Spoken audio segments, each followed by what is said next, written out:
এই সংসারে সবথেকে বেশি কোমল বস্তু হলো রেশম। এই রেশম এতটাই কোমল হয় যে এর পুরো একটা থান শুধুমাত্র একটা হাতে ধরা সম্ভব। কখনো ভেবে দেখেছেন এই রেশম কিভাবে হয়? একটি কীট তার লালার দ্বারা উৎপন্ন হয়। এই কীট সেই রেশমকে পাক দিতে থাকে, পাক দিতেই থাকে আর আস্তে আস্তে তার মধ্যেই জড়িয়ে পড়ে। শেষে ওর এই সুন্দর অমূল্য সৃষ্টি রেশমের এই সুতো তার নির্মাণ কার্য পূর্ণ হয়, কিন্তু তাতেই ও নিজে বন্দী হয়ে যায়। নিজেরই মায়াজালের এই বন্দী গৃহে নিজেই ফেঁসে যায়। এবার এই সুতোকে ব্যবহারযোগ্য করে তোলার জন্য এই কীটগুলিকে এই কবচের সাথেই ফুটন্ত জলে ফেলে দেওয়া হয়। এই সংসারে যদি আমাদের স্বপ্ন এই সংসারের দুঃখ হরণ করার জন্য, এই সংসারে সুখ বিতরণ করার জন্য হয়, তবেই আমাদের প্রগতি সম্ভব। যদি আমাদের এই স্বপ্ন শুধুই আমাদের এবং আমাদের স্বার্থ সিদ্ধির জন্য হয়, তাহলে এই স্বপ্ন আমাদের অন্ধ করে দেবে, আমাদের অন্ধকারের পথে নিয়ে যাবে, আর আমরাও সেই কীটের মতো হয়ে যাব। নিজেদেরই মায়াজালে আমরা নিজেই ফেঁসে যাব, আর শেষে আমরা যদি কিছু লাভ করি তা হবে একাকিত্ব, অন্ধকারময় মৃত্যু। তাই স্বপ্ন অবশ্যই দেখুন, কিন্তু এমনভাবে স্বপ্ন দেখবেন না যে তার এই বন্দিগৃহে আপনি নিজেই ফেঁসে গেলেন। স্বপ্ন দেখুন পরোপকারে।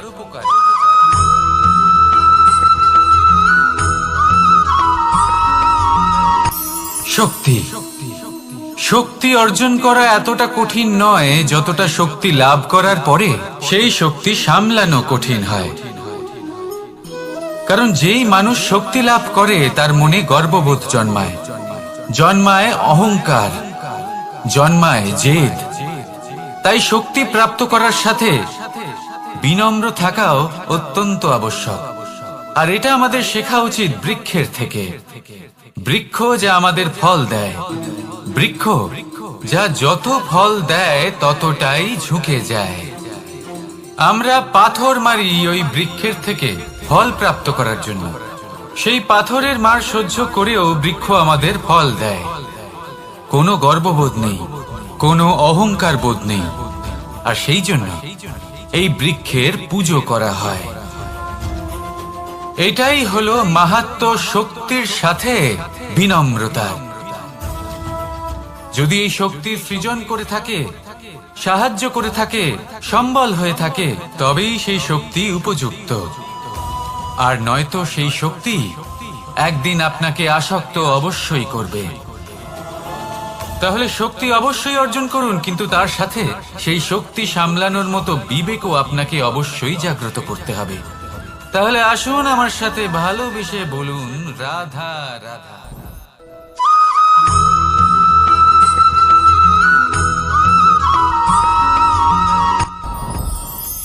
সাথী। সাথী এই শব্দটির ব্যাখ্যা কে কিভাবে করে? মিত্র, সখা, বন্ধু। কিন্তু অর্থ একটাই, তিনি যিনি আপনার সঙ্গী হন আর তিনি যার সাথী আপনি হন। এবার সব থেকে বড় প্রশ্ন হলো এটাই যে তিনি কে হতে পারেন যাকে আপনি আপনার সাথী বলে মেনে নিতে পারেন, নিজের সখা, নিজের মিত্র, নিজের বন্ধু মেনে নিতে পারেন। আপনার সাথী হলেন তিনি যিনি দুঃখের সময় আপনার পাশে থাকবেন, আপনার হাত ধরে থাকবেন। আপনার সাথী হলেন তিনি যার হাত আপনি নিজের সুখের দিনে ধরে থাকবেন। সেই সাথীরই হাত ধরুন যিনি দুঃখে সবসময় আপনাকে সাহায্য করার জন্য তৎপর হয়ে থাকেন, আপনার পাশে থাকেন, আর যাকে সুখের দিনে আপনি আপনার সাথে রাখতে পারেন। আর যখন আপনার সাথে আপনার এই সাথী থাকবে তখন আপনি এটা বুঝবেন যে যখন জীবনে দুঃখ আসে তখন এই দুঃখ কমে যায়, সবার মধ্যে ভাগ হয়ে যায়। আর যদি তখন সুখ আসে তাহলে সেটা সবার উপস্থিতিতে আরো বেড়ে যায়। এটাই হলো প্রেম, এটাই হলো ভালোবাসা, এটাই হলো সঙ্গ। যেমন সম্পর্ক আমার আর রাধার মাঝে। তাহলে আসুন আর আমার সাথে ভালোবেসে বলুন রাধা রাধা।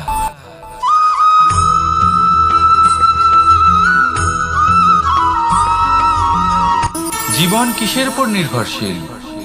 ধনের উপর। বৈভবের অনুভব যদি আপনি করতে চান তাহলে তা পাবেন শুধু একতার দ্বারা, সংগঠনের দ্বারা।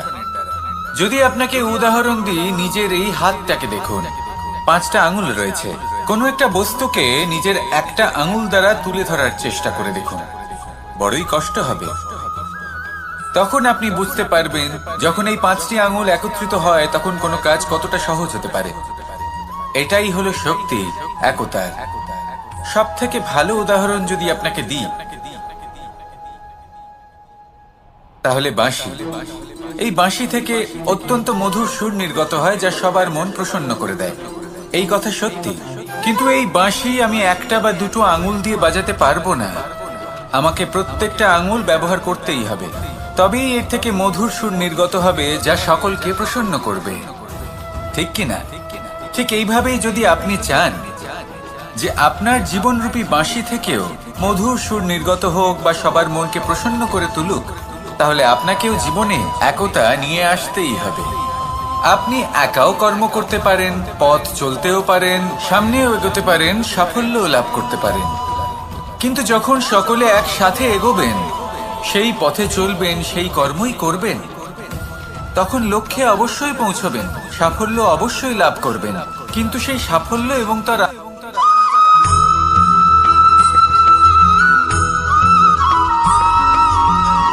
পুরুষার্থ। শাস্ত্রে 4 ধরনের পুরুষার্থের কথা বলা হয়েছে। প্রথম হলো ধর্ম। আপনি কি জানেন এই ধর্ম আসলে কি? আপনার কি মনে হয় ধর্ম আসলে কি? কোনো বিশেষ ঈশ্বরকে মানাই কি ধর্ম বলা হয়? নাকি কোনো বিশেষ রীতি পালন করাই হলো ধর্ম? নাকি কোনো বিশেষ সাহিত্যকে সর্বশ্রেষ্ঠ মনে করাই হলো ধর্ম? না, ধর্ম হলো সেটা যাকে ধারণ করা যেতে পারে। আর ধারণ শুধু সেটাই করা যায় যা পবিত্র। পবিত্র শুধু তাকেই বলা হয় যা নিঃস্বার্থ, যার মধ্যে শাসন করার কোনো ইচ্ছে নেই, যা সরলভাবেই প্রবাহমান, জল এবং বায়ুর মতো। যখন কোনো ব্যক্তি ধর্মকে ধারণ করেন এবং সেই ধর্ম সেই ব্যক্তিকে রক্ষা করে, তখন তাকে ধর্ম বলা হয়। ধর্ম যা রক্ষা করে অহংকার থেকে, খারাপ চিন্তার হাত থেকে। সেই জন্য পুরুষার্থ গড়ে তোলার আগে, ধর্ম পালন করার আগে ধর্মের প্রকৃত অর্থ কি সেটা বুঝে নিন। এটা জেনে রাখুন যে সমস্ত ধর্মের আধার, সমস্ত ধর্মের ভিত শুধুমাত্র ভালোবাসা। আসুন আর এই ভালোবাসার সাথেই বলুন রাধা রাধা।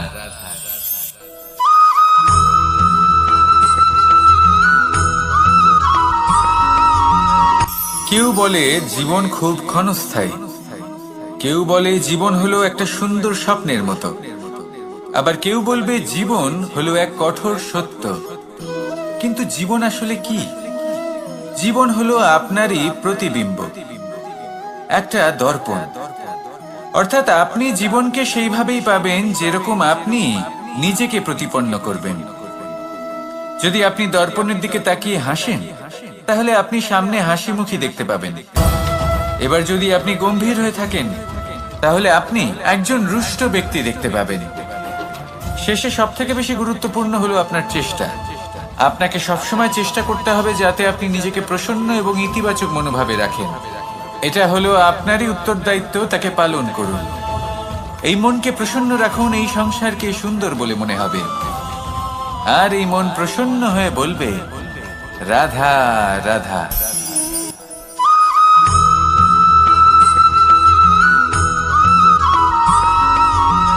এই সংসারে প্রত্যেক মানুষ এটাই চান যে তিনি যেন ধনবান হন, আর্থিক অবস্থা তার ভালো থাকে, ওনার বাড়িতে লক্ষ্মীর আগমন হয়। কিন্তু সেটা হবে কি করে, সেটাই হলো প্রশ্ন। কেউ বলেন যে যদি পরিশ্রম করো তাহলে ধন অর্জন সম্ভব, কেউ বলেন যে যদি বিদ্যা লাভ হয় তবেই ধন অর্জন সম্ভব, কেউ বলেন যে যদি বলশালী হও তবেই সম্পন্ন থাকবে। ভালো কথা, যদি তাই হয়ে থাকে, তবে দিনমজুর সারা দিন পরিশ্রম করেন, তিনি কেন ধনী হন না? অনেকজন বিদ্বান মানুষ আছেন এই সংসারে, তারা কেন ধনবান হন না? অনেক সংখ্যক বলশালী ব্যক্তি আছেন, তাদের কাছে ধন নেই কেন? তাদের কেন ধনের অভাব হয়? আবার এমনও কিছু মানুষ আছেন যারা পরিশ্রম করেন, তারা দিনমজুর, কিন্তু তারা ধন অর্জন করতে পারেন। কিছু বিদ্বান ব্যক্তি আছেন যাদের কাছে অধিক মাত্রায় ধন রয়েছে। কয়েকজন বলশালী ব্যক্তি রয়েছেন যাদের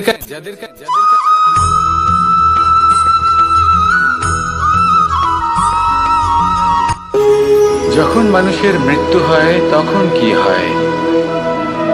অনেক সংখ্যক মানুষ শোক পালন করতে চলে আসেন। যে ব্যক্তি মৃত্যু লাভ করেছেন তার অনেক বস্তু থাকে যেগুলো তার প্রিয়, যেগুলো তিনি ব্যবহার করেছেন। তার শয্যা, তার বস্ত্র, তার আভূষণ সবকিছু তার থেকে বিচ্ছিন্ন করা হয় এবং খালি হাতে তাকে শ্মশানের উদ্দেশ্যে রওনা করা হয়। আমি আপনাকে এই প্রশ্ন করতে চাই, আপনি এই সংসারে কি অর্জন করেছেন?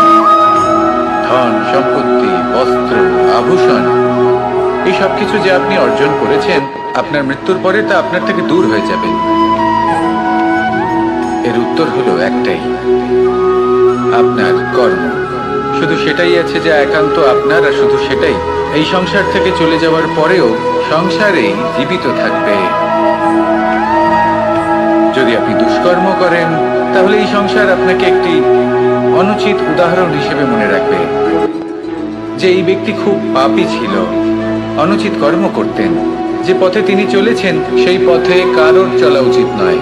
সেখানেই যদি আপনি সৎকর্ম করেন তাহলে সংসার চিরকাল এটাই বলবে যে খুব ভালো মানুষ ছিলেন, সবাইকে ভালোবাসতেন, সবাইকে সাহায্য করতেন, আমার খুব প্রিয় মানুষ ছিলেন। এটাই হলো শ্রেষ্ঠ কর্ম। সেই জন্য জীবনে শুধুমাত্র ধন, সম্পত্তি, আভূষণ এই সব অর্জন করতে গিয়ে নিজের মনোনিবেশ করবেন না। শ্রেষ্ঠ কর্ম করুন। সংসার থেকে চলে যাওয়ার পরেও এই কর্মই এই সংসারে আপনাকে জীবিত রাখবে। আসুন আমার সাথে ভালোবেসে বলুন, রাধা রাধা।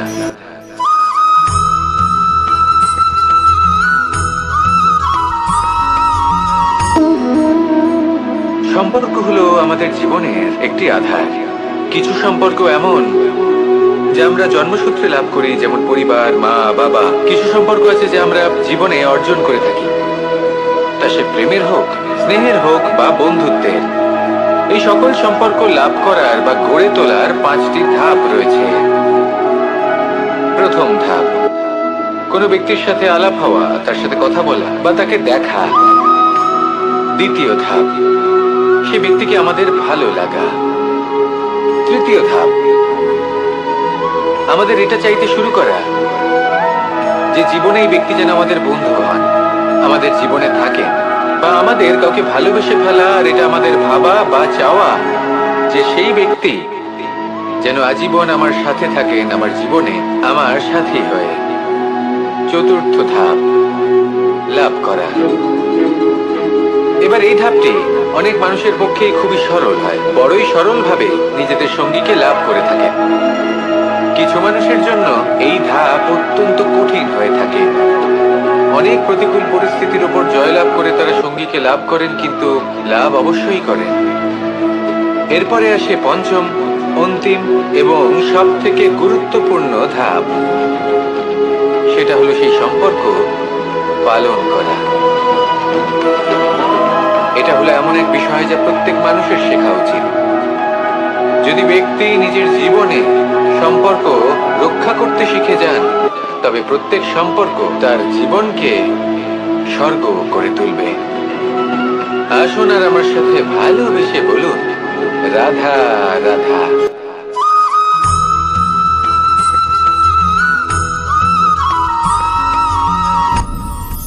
আপনি কি কখনো কোনো জলের ধারা দেখেছেন?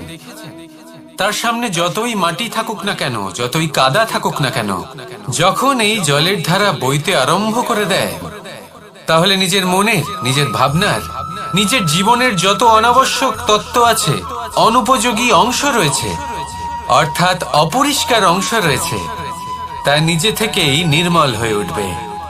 আর যেরকম জলের ধারা কখনো থেমে থাকে না, সব সময় বয়ে চলে, সেইভাবে আপনিও কখনোই থামবেন না, সবসময় বয়ে চলুন, এগোতে থাকুন। পথে যদি অনেক বিপদ আসে, সমস্যা আসে, থামবেন না, তার উপর নিরন্তর প্রহার করুন, নিরন্তর প্রয়াস করুন আর অগ্রসর হন। আপনি ভেবে দেখুন, এই জলের ধারা কখনো থেমে থাকে না, সবসময় বয়ে চলে, বিপদের সম্মুখীন হয়ে তাকে সাথে বয়ে নিয়ে চলে। সেই জন্য জলের ধারা, প্রবাহমান এই ধারা, এর থেকে কখনো দুর্গন্ধ আসে না, এতে কখনো ময়লা জমতে পারে না, বরং পালিত হয় সুন্দর প্রাণবন্ত জীবজন্তু, যেমন সুন্দর ছোট মাছ। তাই আপনিও এটাই করুন, কখনো থামবেন না, শুধু চলতে থাকুন, জলের ধারার মতো বইতে থাকুন। আপনি আপনার লক্ষ্য অবশ্যই খুঁজে পাবেন, আর তার সাথে নিজের অন্তরের যে মালিন্য রয়েছে তা আপনি নিজেই নিজের থেকে দূরে করে দেবেন। তাহলে আসুন আর আমার সাথে ভালোবেসে বলুন, রাধা রাধা।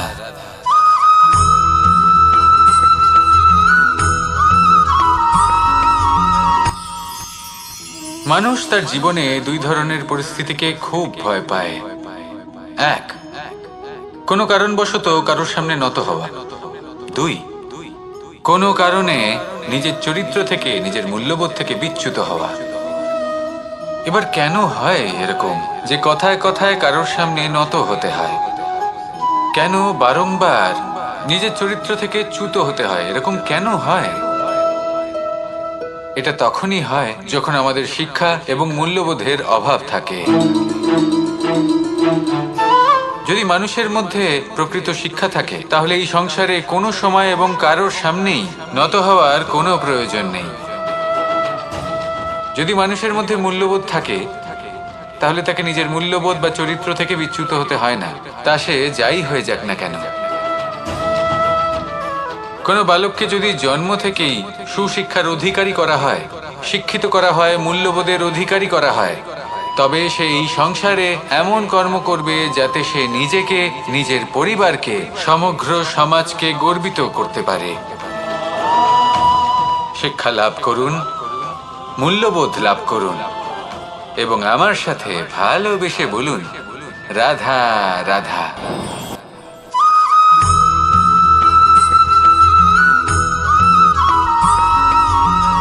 আপনি কখনো কোনো বাজকে নিজের বাসা বানাতে দেখেছেন?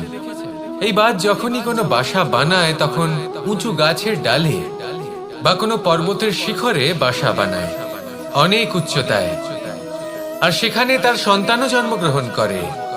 যখন এই সন্তানেরা জন্মায়, তখন এই বাজ খুবই ভালোবেসে এবং খুব সাবধানে এদের পালন পোষণ করে, নিজের ঠোঁট দিয়ে তাদের ঠোঁটে খাবার পরিবেশন করে। কিন্তু যেই সেই সন্তানেরা হৃষ্টপুষ্ট হয়ে যায় এবং সেই কথা বাজ নিজে বুঝতে পেরে যায়, সেই বাজ নিজেই সেই বাসা ছিন্ন ভিন্ন করে দেয়। সেই সন্তান যাদের সবেমাত্র ডানা গজিয়েছে, কিভাবে উঠতে হয় তারা জানে না, সেই সন্তানগুলিকে উচ্চতা থেকে ঠেলে দেয়। সেই সন্তান প্রথমে ভয়ভীত হয়ে যায়, তারা সামনে মৃত্যুকে দেখতে পেয়ে ভয়ের কারণে তাদের ডানা ঝাপটাতে থাকে, আর সেই প্রক্রিয়াতেই সেই সন্তানগুলি উড়তে শুরু করে দেয়। এবার এই ঘটনায় আমরা কি শিক্ষা পেতে পারি? এটাই, যদি আপনি মাতা পিতা হন, তাহলে নিজের সন্তানকে অবশ্যই স্নেহ করুন, কিন্তু তাদেরকে নিজের আঁচলের তলায় বেঁধে রাখবেন না। যদি আপনি চান আপনার সন্তান জীবনে উন্নতি করুক, তাহলে নিজের মুঠো থেকে তাদের স্বতন্ত্র করে দিন, এই সংসারে সংঘর্ষ করতে দিন। সেই সন্তান নিজেই বুঝতে পারবে যে জন্মের সময় পাওয়া ডানা কি করে ব্যবহার করতে হয়, আর আপনার চোখের সামনে আপনার সন্তান এই আকাশে উড়তে থাকবে। তাহলে আসুন আমার সাথে ভালোবেসে বলুন, রাধা রাধা।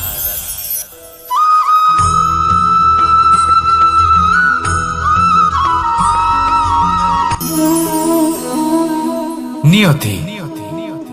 রাধা আমাকে বলে, কৃষ্ণ, যদি তুমি জানো যে নিয়তিতে কি আছে, তাহলে তাকে বদলে দাও না কেন? মহাদেব আমাকে বলেন যে শ্রীকৃষ্ণ, যদি আপনি এটা জানেন যে সাম্বের নিয়তি এটাই, তাহলে আপনি তাকে বদলানোর চেষ্টা কেন করেন? কেন? কারণ আমি একজন পিতা, আর পিতার কর্তব্য এটাই, তিনি যেন সম্ভাব্য সব চেষ্টা করেন নিজের সন্তানের মঙ্গলের জন্য। নিয়তি আমি জানি, কিন্তু এটাও আমি জানি যে কর্মের থেকে বড় আর কোনো নিয়তি হতে পারে না। অভিজ্ঞতাও রয়েছে যে কর্মের হাতে নিয়তির এই চক্র বদলে যেতে পারে। তাই জীবনে যদি আপনার কখনো এমন মনে হয় যে এটা তো অসম্ভব, তখনও চেষ্টা করা কখনোই ছাড়বেন না। কে বলতে পারে আপনারই কর্মের কোনো এক বীজ হয়তো নিয়তির চাকায় আটকে গেল, আর নিয়তিকে নিজের পথ পাল্টাতে হলো, ঠিক কি না? সেই জন্য নিয়তিকে ভাগ্য মেনে নিয়ে চুপ করে বসে থাকবেন না। নিজের নিয়তি স্বয়ং নিজের কর্মের দ্বারা নির্ধারিত করুন, কারণ আপনার এই কর্মের ওপরেই আপনার অধিকার রয়েছে। আর এই অধিকারকে নিয়তি অনেক সময় সম্মানও করে। তাহলে আসুন আর আমার সাথে ভালোবেসে বলুন, রাধা রাধা।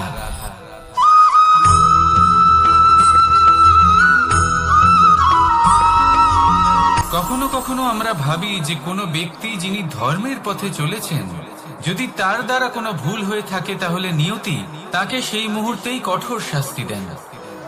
কিন্তু সেই সব মানুষ যারা সংসারের সব থেকে বড় অধর্মী, বহু নিকৃষ্ট মানের কাজ করেন, তাদের নিয়তি অনেক সুযোগ দেন। তাদের নিয়তি এরকম কঠোর প্রহার করেন না। এই ভাবনা কখনো না কখনো মনে আসেই। ভেবে দেখুন কেন? আসলে জীবনকে বেশিরভাগ মানুষ একভাবেই দেখে থাকেন, বিভিন্ন স্তরে একে দেখা উচিত।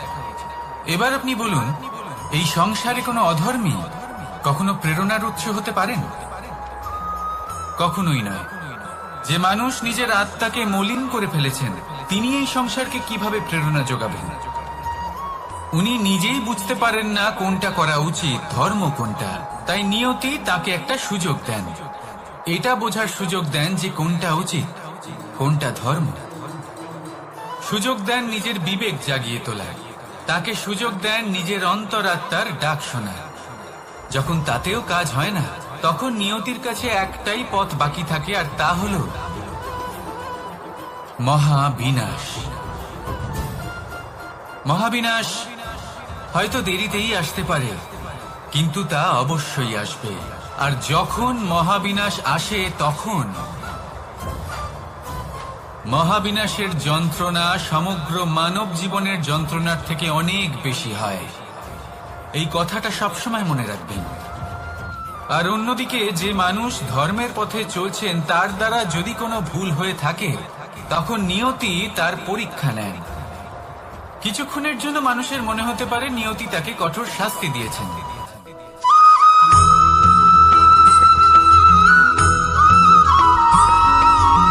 এই সংসারে কখনো কোনো ব্যক্তিকে তার বাইরের পোশাক দেখে বিচার করার চেষ্টা করবেন না। এটা খুব বড় ভুল করবেন। যেমন আমরা জীবনে অনেক সময় এমন করি, ধরুন কোথাও একটা গাছ দেখলাম, খুব বিশাল আকারের একটা গাছ, যেটা মাটির থেকে অনেক উঁচুতে পৌঁছে গেছে, যার বিশাল শাখা আছে। সেগুলো দেখে আমরা ভাবি যে এই গাছে হয়তো কত সুস্বাদু ফল আছে। আমরা সেই গাছের পরিচর্যা করতে থাকি। আবার অন্যদিকে হলো একটি তৃণ, যেটা মাটি থেকে কিছুটা উঁচুতে পৌঁছেছে, কিন্তু সেই তৃণর নিচে, মাটির নিচে অত্যন্ত সুস্বাদু ফল বা সবজি জন্ম নেয়, যা আমাদের স্বাস্থ্যের পক্ষে অত্যন্ত উপকারী। সেই জন্য কখনো আবরণ দেখে কাউকে বিচার করতে চেষ্টা করবেন না। তার বদলে এটা বোঝার চেষ্টা করুন যে আপনার সামনে যে ব্যক্তি আছে বা বস্তু আছে, তার বিশেষত্ব কি। যদি এই বিশেষত্ব বোঝার ক্ষমতা আপনি অর্জন করেন, যদি এই শিল্প আপনি নিজের ভেতরে জাগ্রত করেন, তাহলে এই সংসারে বিশেষত্ব কি সেটা আপনি জানতে পারবেন। আর এই সমস্ত খেলা দৃষ্টি থেকে নয়, দৃষ্টিভঙ্গি থেকে জন্ম নেয়। দৃষ্টিভঙ্গি সবসময় শুভ রাখুন, আর আমার সাথে ভালোবেসে বলুন, রাধা রাধা।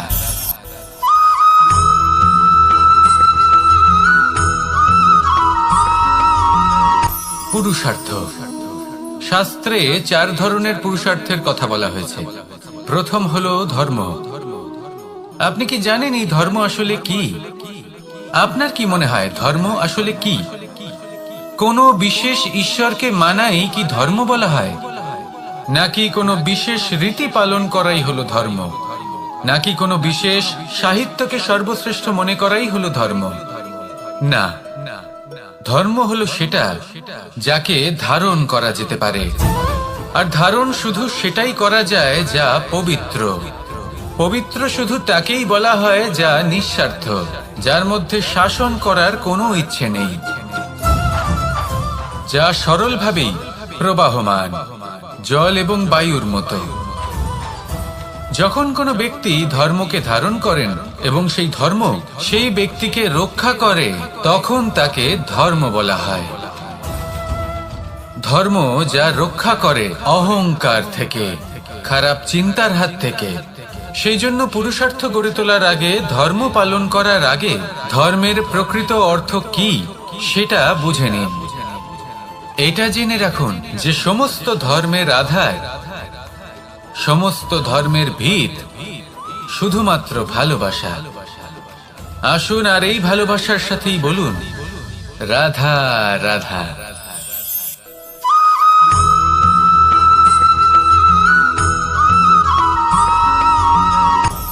আপনি কখনো পর্বতের শিখরে উঠেছেন?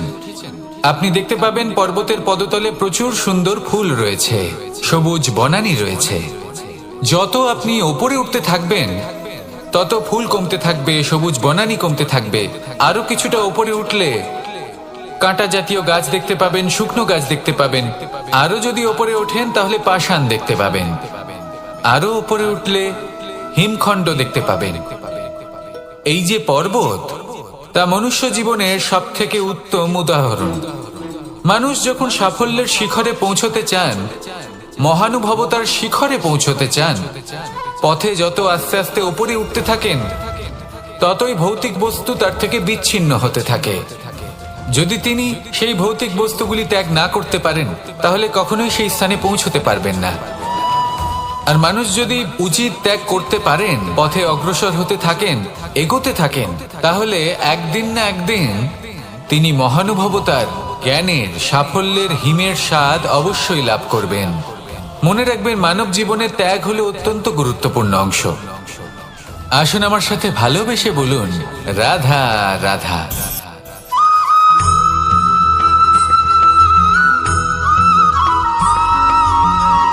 কেউ বলে জীবন খুব ক্ষণস্থায়ী, কেউ বলে জীবন হলো একটা সুন্দর স্বপ্নের মতো, আবার কেউ বলবে জীবন হলো এক কঠোর সত্য। কিন্তু জীবন আসলে কি? জীবন হলো আপনারই প্রতিবিম্ব, একটা দর্পণ। অর্থাৎ আপনি জীবনকে সেইভাবেই পাবেন যেরকম আপনি নিজেকে প্রতিপন্ন করবেন। যদি আপনি দর্পণের দিকে তাকিয়ে হাসেন, তাহলে আপনি সামনে হাসি মুখী দেখতে পাবেন। এবার যদি আপনি গম্ভীর হয়ে থাকেন, তাহলে আপনি একজন রুষ্ট ব্যক্তি দেখতে পাবেন। শেষে সব থেকে বেশি গুরুত্বপূর্ণ হলো আপনার চেষ্টা। আপনাকে সবসময় চেষ্টা করতে হবে যাতে আপনি নিজেকে প্রসন্ন এবং ইতিবাচক মনোভাবে রাখেন। এটা হলো আপনারই উত্তরদায়িত্ব, তাকে পালন করুন। এই মনকে প্রসন্ন রাখুন, এই সংসারকে সুন্দর বলে মনে হবে। আর এই মন প্রসন্ন হয়ে বলবে রাধা রাধা।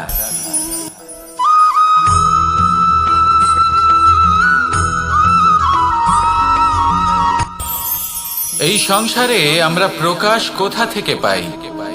এর উত্তর বড়ই সরল। ভোরে যখন সূর্যোদয় হয়, তখন প্রকাশের কিরণ আমাদের ঘরে এসে পৌঁছয়। এইভাবেই আমরা প্রকাশ লাভ করি। এবার এই প্রকাশের আলোতেই আমরা সারাদিনের কাজ সম্পন্ন করি। সন্ধে হয়ে যায়, সূর্যাস্ত হয়ে যায়। আর আমাদের ঘর যাতে অন্ধকার না হয়, তার জন্য আমরা একটা প্রদীপ প্রজ্বলিত করি। এটাই ঘটে আমাদের জীবনেও। এবার প্রবাহমান আয়ুর সাথে আমরা আমাদের অন্তরে যদি একটা প্রদীপ প্রজ্বলিত করে নিই, তাহলে বিষয়টাই অন্যরকম হবে। এবার আপনি বলবেন, কোন প্রকাশের কথা বলছি যা আমাদের অন্তরে জাগ্রত করা সম্ভব? আমাদের আত্মার মাঝে প্রেমের প্রকাশ জাগ্রত করার কথা বলছি। কারণ আমাদের এই জীবন, এও হলো দিনের আলোর মতো। আজ প্রকাশ আছে, কিন্তু কোনোদিন অবশ্যই অস্ত হবে। কিন্তু অস্ত হবার আগে যদি আমরা আমাদের আত্মার মাঝে প্রেমের এই প্রকাশ উজ্জ্বলিত করে নিই, তাহলে আমাদের সন্ধ্যাকালও আমরা আনন্দে এবং প্রেমে যাপন করব। তাহলে আসুন আর আমার সাথে ভালোবেসে বলুন, রাধা রাধা।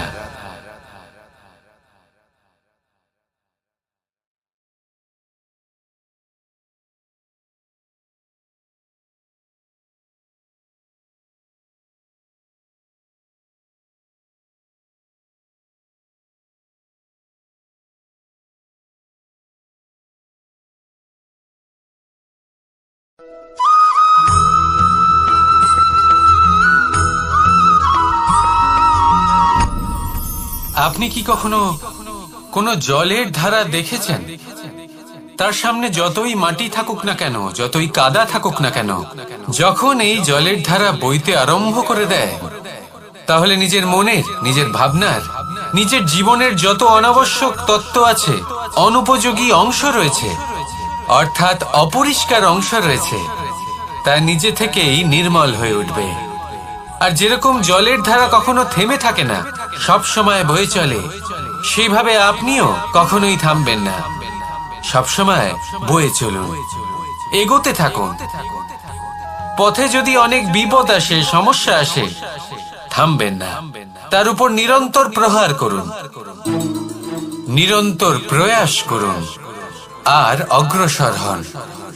আপনি ভেবে দেখুন, এই জলের ধারা কখনো থেমে থাকে না, সবসময় বয়ে চলে, বিপদের সম্মুখীন হয়ে তাকে সাথে বয়ে নিয়ে চলে।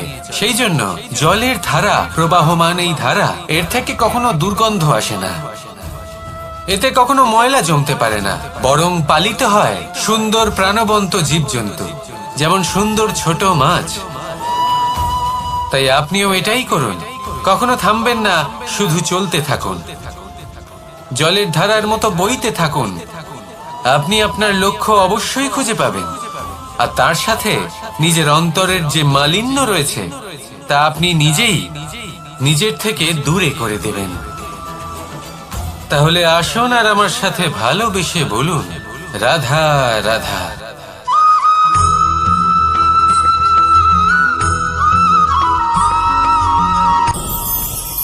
ভয়ের সাথে আমরা সবাই পরিচিত, কষ্টও আমরা সবাই পেয়েছি।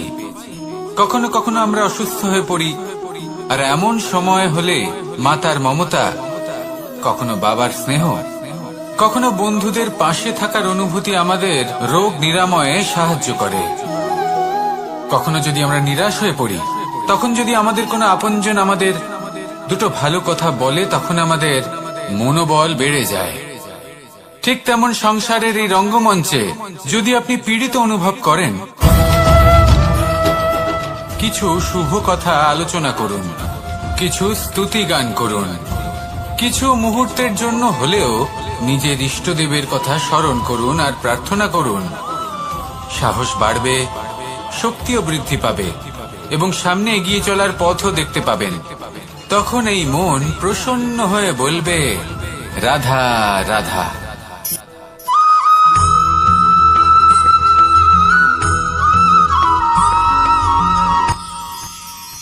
মানুষ তার জীবনে দুই ধরনের পরিস্থিতিকে খুব ভয় পায়। এক, কোনো কারণবশত কারোর সামনে নত হওয়া। দুই, কোনো কারণে নিজের চরিত্র থেকে, নিজের মূল্যবোধ থেকে বিচ্যুত হওয়া। এবার কেন হয় এরকম যে কথায় কথায় কারোর সামনে নত হতে হয়?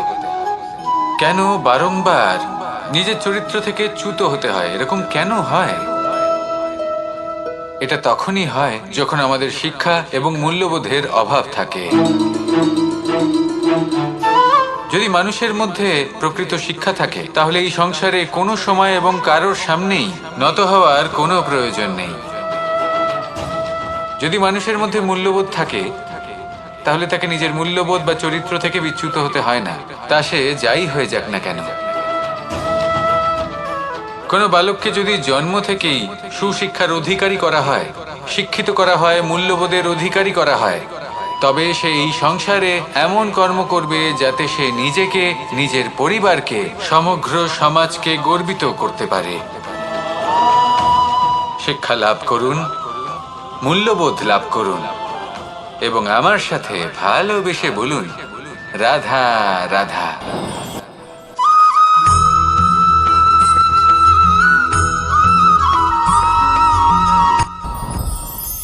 সাথী, সাথী এই শব্দটির ব্যাখ্যা কে কিভাবে করে?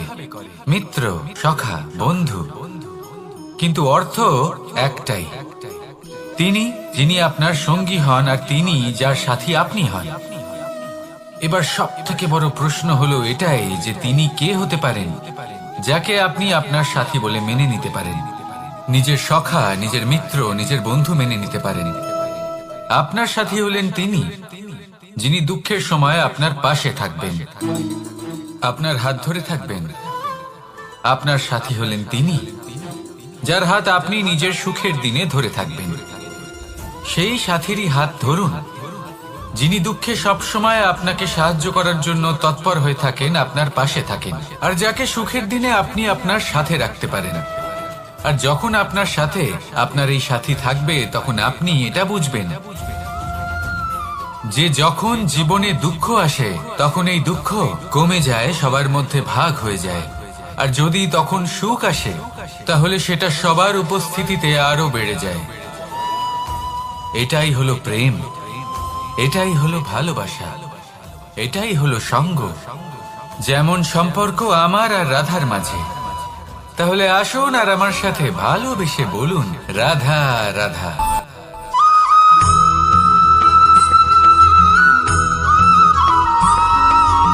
কখনো কখনো আমরা ভাবি যে কোনো ব্যক্তি যিনি ধর্মের পথে চলেছেন, যদি তার দ্বারা কোনো ভুল হয়ে থাকে তাহলে নিয়তি তাকে সেই মুহূর্তেই কঠোর শাস্তি দেন।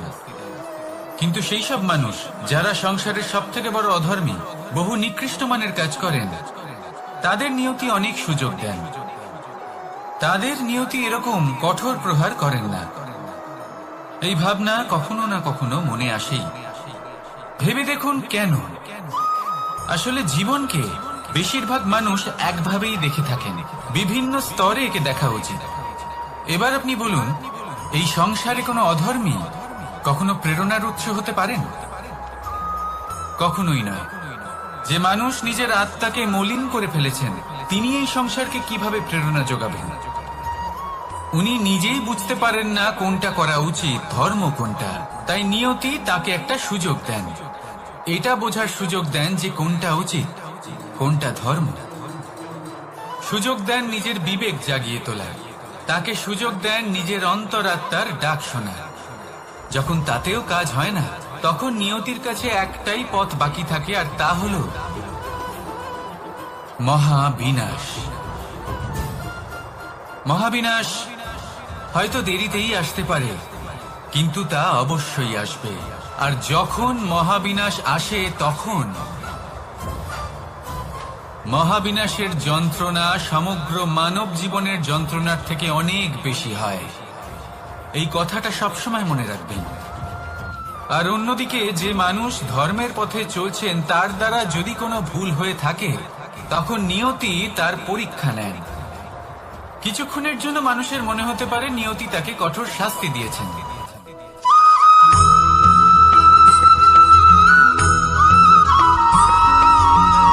মানুষের মানসিকতা এমন হয় যে সে যতটা করে আশা করে যে তার থেকে অনেক বেশি তার বদলে সে পাবে। দেখুন, সবকিছুই আপনার ভাবনা চিন্তার উপর নির্ভর করছে। আপনি যদি ফলের বিষয়ে ভেবে কর্ম করতে থাকেন তাহলে সেটা অনুচিত। জীবনের আসল আনন্দ হলো নিজের কর্ম করতে থাকা, ফলের চিন্তা করা উচিত নয়।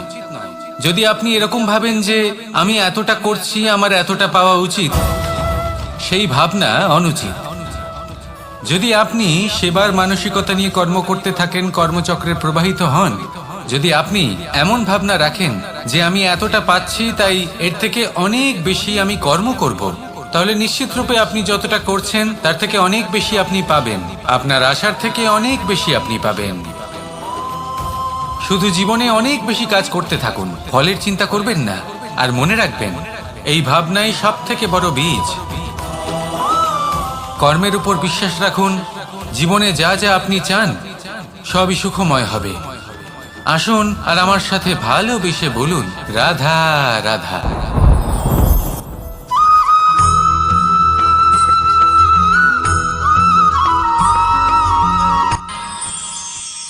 আমরা সবাই সূর্যকে সম্মান কেন করি? কারণ আমরা জানি যে সন্ধেবেলা যখন সূর্যাস্ত হবে তখন শুধুমাত্র অন্ধকার বাকি থাকবে। ঠিক কিছুটা এরকমই হয় আমাদের মাতা পিতাও, যিনি আমাদের জন্ম দেন, আমাদের ভরণ পোষণ করেন, আমাদের বড় করেন, আমাদের প্রেম প্রদান করেন। কখনো কখনো তাদের মুখ থেকে কটু কথা নিঃসৃত হয়, আমাদের দুঃখ হয়, কিন্তু তখন আমাদের এটা বোঝা উচিত এগুলি নিঃসৃত হচ্ছে আমাদেরই মঙ্গলের জন্য। যেমন সূর্যদেব, উনিও উত্তাপ দিয়ে থাকেন আমাদেরই মঙ্গলের জন্য, যাতে ফসল পাকতে পারে, যাতে জল বাষ্প হয়ে মেঘ হতে পারে, বৃষ্টি হতে পারে, আর এই সংসারে নিরন্তর জলের প্রবাহ থাকে। আমাদের মাতা পিতা, তাদের কঠোর আচরণ, তাদের কঠোর অনুশাসনের পেছনে লুকিয়ে থাকে ওনাদের ভালোবাসা। আমাদের তা বুঝতে হবে, সসম্মানে ওনাদের গ্রহণ করতে হবে। কারণ ঠিক সূর্যাস্তের পরে যেমন চতুর্দিক অন্ধকারচ্ছন্ন হয়ে যায়, তেমনি আমাদের জীবন থেকে যখন আমাদের মাতা পিতা চলে যায় তখন আমাদের জীবনেও শুধু এবং শুধুমাত্র অন্ধকারই ছেয়ে থাকে।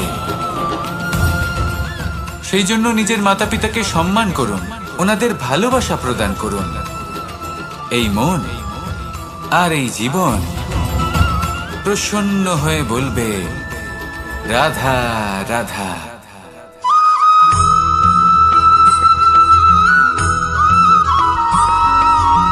এই সংসারে কখনো কোনো ব্যক্তিকে তার বাইরের পোশাক দেখে বিচার করার চেষ্টা করবেন না, এটা খুব বড় ভুল করবেন। যেমন আমরা জীবনে অনেক সময় এমন করি, ধরুন কোথাও একটা গাছ দেখলাম, খুব বিশাল আকারের একটা গাছ, যেটা মাটির থেকে অনেক উঁচুতে পৌঁছে গেছে, যার বিশাল শাখা আছে। সেগুলো দেখে আমরা ভাবি যে এই গাছে হয়তো কত সুস্বাদু ফল আছে, আমরা সেই গাছের পরিচর্যা করতে থাকি। আবার অন্যদিকে হলো একটি তৃণ, যেটা মাটি থেকে কিছুটা উঁচুতে পৌঁছেছে, কিন্তু সেই তৃণর নিচে, মাটির নিচে অত্যন্ত সুস্বাদু ফল বা সবজি জন্ম নেয়, যা আমাদের স্বাস্থ্যের পক্ষে অত্যন্ত উপকারী। সেই জন্য কখনো আবরণ দেখে কাউকে বিচার করতে চেষ্টা করবেন না। তার বদলে এটা বোঝার চেষ্টা করুন যে আপনার সামনে যে ব্যক্তি আছে বা বস্তু আছে তার বিশেষত্ব কি। যদি এই বিশেষত্ব বোঝার ক্ষমতা আপনি অর্জন করেন, যদি এই শিল্প আপনি নিজের ভেতরে জাগ্রত করেন, তাহলে এই সংসারে বিশেষত্ব কি সেটা আপনি জানতে পারবেন। আর এই সমস্ত খেলা দৃষ্টি থেকে নয়, দৃষ্টিভঙ্গি থেকে জন্ম নেয়। দৃষ্টিভঙ্গি সবসময় শুভ রাখুন আর আমার সাথে ভালোবেসে বলুন, রাধা রাধা।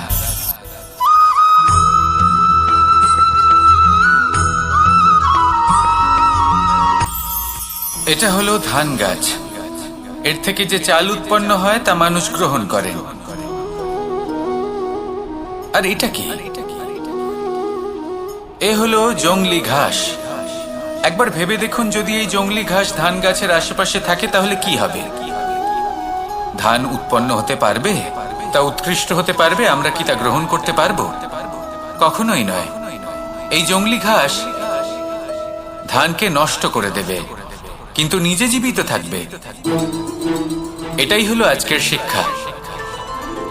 এই সংসারে যদি আপনি নীতির পথে চলতে চান, উচিত কর্ম করতে চান, সংসারকে সেবা করতে চান, তাহলে জংলি ঘাসের মতো ব্যক্তিদের থেকে সবসময় দূরে থাকতে হবে।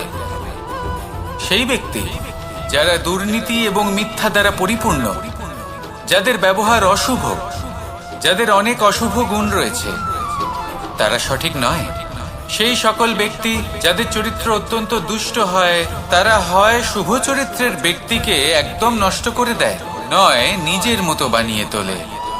তাই যদি আপনি নীতির পথে চলতে চান, এই সংসারের জন্য শুভ কর্ম করতে চান, তাহলে সেই সঙ্গ লাভ করুন যে সঙ্গ জ্ঞানে পরিপূর্ণ, যাদের মধ্যে অনেক গুণ আছে, যাদের থেকে প্রতিদিন কিছু শিখতে পারবেন।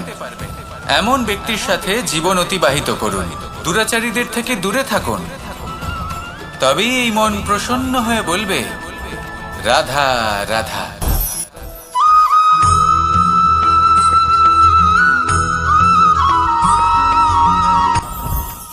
জীবনে কিছু শেখা অত্যন্ত গুরুত্বপূর্ণ।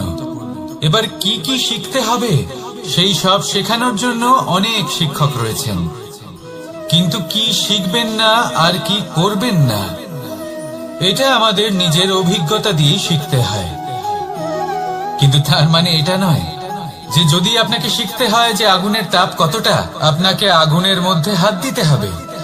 না, অন্য কারোর অভিজ্ঞতা দ্বারাও শিখতে পারেন। প্রশ্ন শুধুমাত্র একটাই যে আপনি কি শিখতে চান নাকি চান না। যদি আপনি এটাই ভাবেন যে আমি শুধুই নিজের অভিজ্ঞতা দ্বারাই শিখতে চাই, তাহলে জীবনকাল ছোট মনে হবে, অনেক কিছুই শিখতে পারবেন না। তাই নিজের সাথে সাথে বড়দের অভিজ্ঞতা দ্বারাও শেখা শুরু করে দিন। এই সংসারের অভিজ্ঞতা দ্বারা শিখতে শুরু করে দিন। আর এটা নিশ্চিত রূপে শেখা আবশ্যক যে কখন কি করবেন না, কোথায় থামতে হবে আর কোথায় থামবেন না।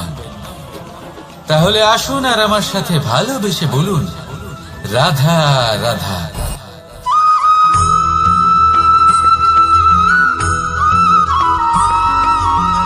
এই সংসারে সবথেকে বেশি কোমল বস্তু হলো রেশম। এই রেশম এতটাই কোমল হয় যে এর পুরো একটা থান শুধুমাত্র একটা হাতে ধরা সম্ভব। কখনো ভেবে দেখেছেন এই রেশম কিভাবে হয়? একটি কীট তার লালার দ্বারা উৎপন্ন হয়।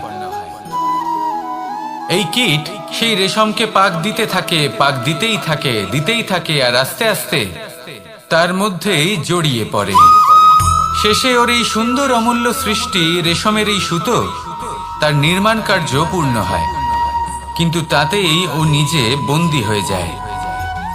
নিজেরই মায়াজালের এই বন্দী গৃহে নিজেই ফেঁসে যায়। এবার এই সুতোকে ব্যবহারযোগ্য করে তোলার জন্য এই কীটগুলিকে এই কবচের সাথেই ফুটন্ত জলে ফেলে দেওয়া হয়।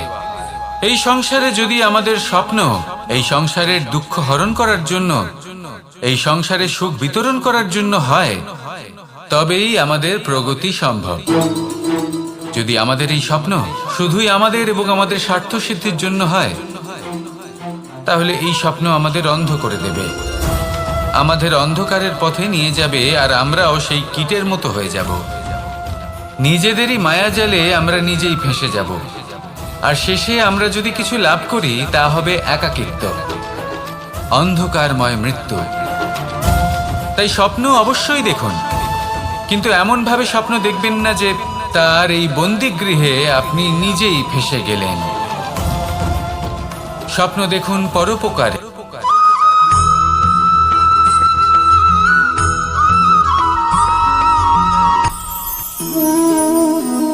শক্তি এক অত্যন্ত বিচিত্র বস্তু, বা বলতে পারেন অনুভূতি। পিতা সবসময় চান যেন তিনি তার শক্তি পুত্রকে। আসুন আপনাকে সহজে বোঝাই। যদি আপনি সুপাত্র হন আর আপনাকে শক্তি দেওয়া হয়, তাহলে আপনি সেই শক্তির গুরুত্ব বুঝবেন, কোথায় সেই শক্তি প্রয়োগ করা উচিত সেটা বুঝবেন। আর এটা যেহেতু অর্জন করা শক্তি হবে, সেই শক্তির অপব্যবহার হবে না। কিন্তু যদি এই আপনি কুপাত্র হন আর যদি আপনাকে এই শক্তি দেওয়া হয়, তাহলে কি হবে? দেখতে গেলে এই শক্তি আপনি দান হিসেবে পেয়েছেন, তাই না আপনি এই শক্তির গুরুত্ব বুঝবেন আর না এর প্রয়োগ আপনি জানবেন। তার অপব্যবহার হওয়া সুনিশ্চিত। তাই যদি আপনি কোনো শক্তি অর্জন করতে চান, তাহলে আগে তার যোগ্য হয়ে উঠুন, পুত্র নয় পাত্র হয়ে উঠুন। আর আমার সাথে ভালোবেসে বলুন রাধা রাধা।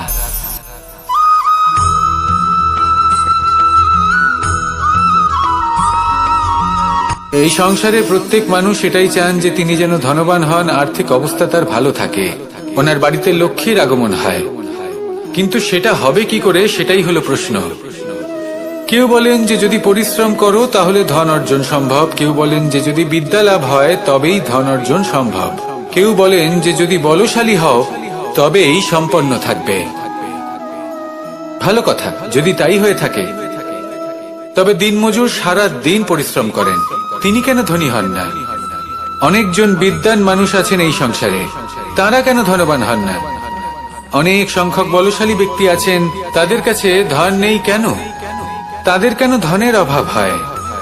আবার এমনও কিছু মানুষ আছেন যারা পরিশ্রম করেন, তারা দিনমজুর, কিন্তু তারা ধন অর্জন করতে পারেন। কিছু বিদ্বান ব্যক্তি আছেন যাদের কাছে অধিক মাত্রায় ধন রয়েছে। কয়েকজন বলশালী ব্যক্তি রয়েছেন যাদের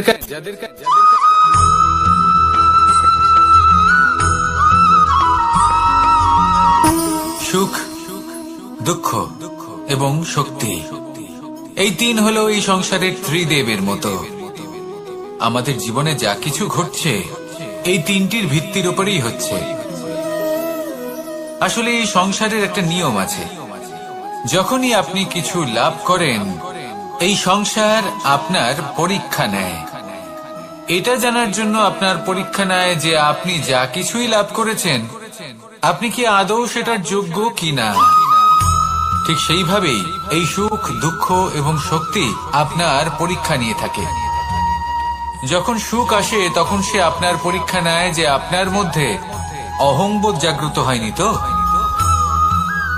যদি অহংবোধ চলে আসে তাহলে সুখ সেখানেই সঙ্গ ত্যাগ করে।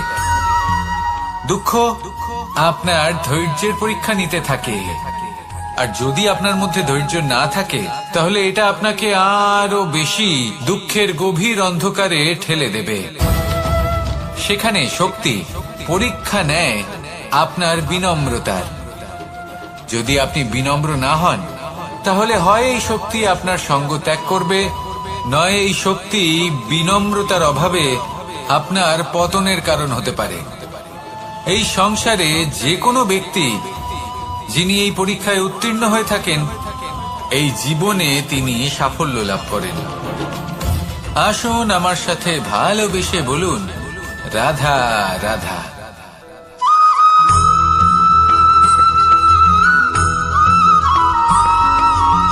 পঞ্চতত্ত্বের মধ্যে দ্বিতীয় তত্ত্ব হল ধরণী, ভূমি, যাকে আমরা ধরণী মাতা বলি। এই ধরণী ধৈর্য ধারণ করে, আর এর ওপরেই আমাদের সমগ্র সংসার নির্ভরশীল। কারণ এই ভূমি সহ্য ক্ষমতা রাখে, এর সহ্য ক্ষমতা হলো অপরিসীম। সন্তান যতই আঘাত প্রদান করুক না কেন প্রেম পূর্বক সহ্য করে, আর তার বদলে অমূল্য রত্ন প্রদান করে। সন্তান যদি হাল চালায় তাহলে তার বদলে তাকে অন্ন প্রদান করে। এটাই হলো ধরণী। এবার এর থেকে আমরা কি শিক্ষা পেতে পারি? এটাই যে কারোর জন্য কিছু করা বা কাউকে কিছু দেওয়া মনে কোনো কামনা ছাড়াই। আর এই কথাটা বুঝে যান, যদি কারোর জন্য কামনা না রেখে বা কোনো পাওয়ার আশা না রেখে কারোর জন্য কিছু করেন বা কারোকে কিছু দেন, যদি এটা আপনি শিখতে পারেন তবে আপনি ভালোবাসতে শিখে গেছেন। আর সেই জন্যই এই ধরিত্রীকে মাতা বলা হয়। কারণ মাতা শুধু উনি নন যিনি গর্ভে সন্তানকে ধারণ করেন, মাতা তো উনিও যিনি জীবন বাঁচতে শেখান, যিনি জীবন বাঁচার উদাহরণ প্রদান করেন। তাহলে ধরণীর থেকে এই নিঃস্বার্থ ভাব শিখুন, নিঃস্বার্থ ভালোবাসা শিখুন, আর এই ভালোবাসার সাথেই বলুন, রাধা রাধা।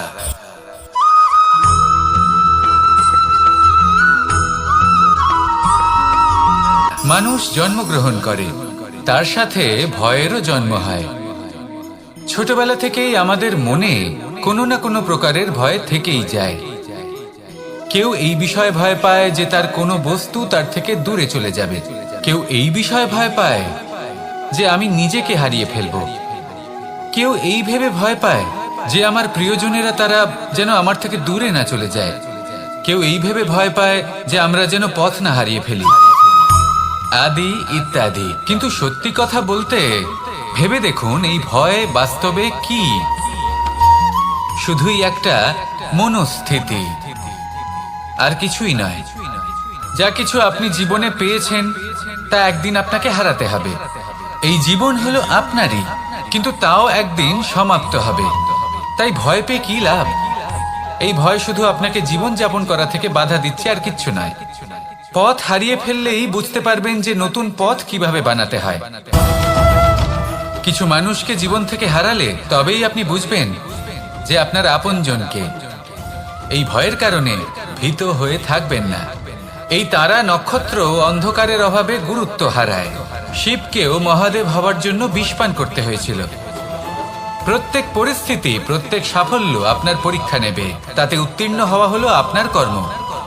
যখনই আপনি ভয় পাবেন বা সংকটের সম্মুখীন হবেন, তখন সাহসের সাথে তার সম্মুখীন হন। মনে রাখবেন, যে সম্মুখীন হতে জানে, সাফল্য তার সাথে সবসময় থাকে। আসুন আর আমার সাথে ভালোবেসে বলুন, রাধা রাধা।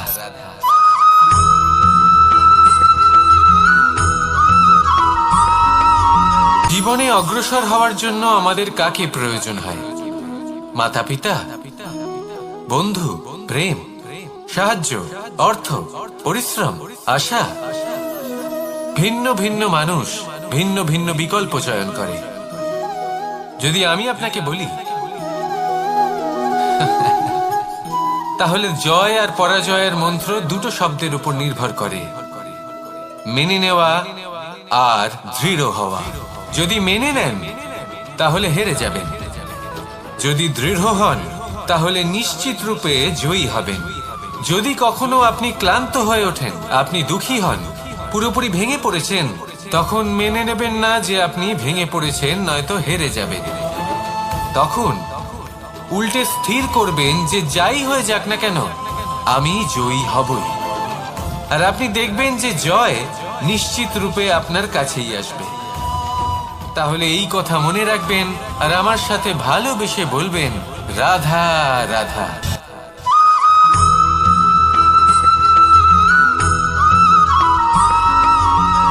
এই সংসারে কোনো বস্তু হোক বা ব্যক্তি হোক, তার একার গুরুত্ব কিন্তু খুব বেশি নয়। একটা উদাহরণ হিসেবে বৃষ্টির ফোঁটাকে ভেবে দেখুন। যদি একটি বৃষ্টির ফোঁটা হয় তাহলে তার খুব বেশি গুরুত্ব থাকে না, কিন্তু যখন সহস্র বৃষ্টির ফোঁটা মেঘের মধ্যে দিয়ে ঝরে পড়ে, তখন সেটা বর্ষার রূপ ধারণ করে। সেই বর্ষা যা এই প্রকৃতিকে শান্ত করে।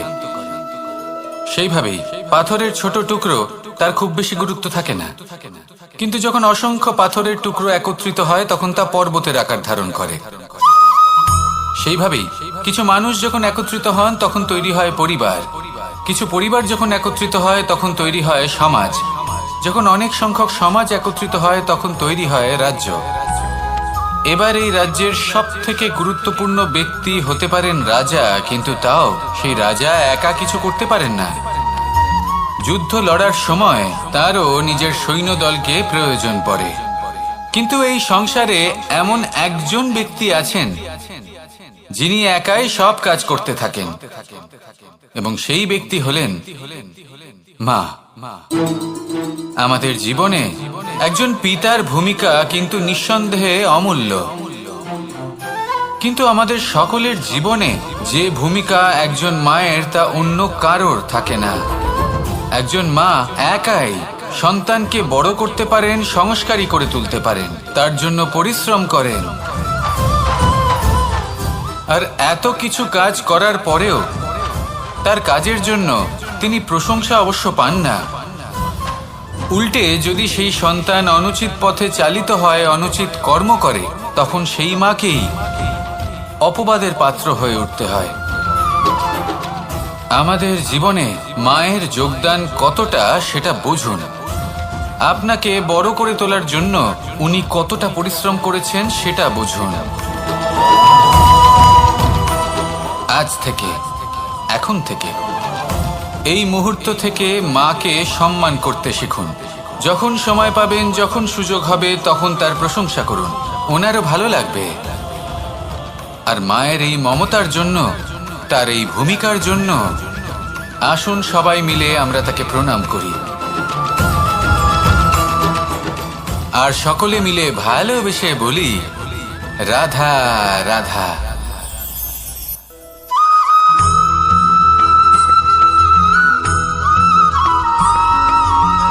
এই সংসারের সব থেকে গুরুত্বপূর্ণ তত্ত্ব কোনটা?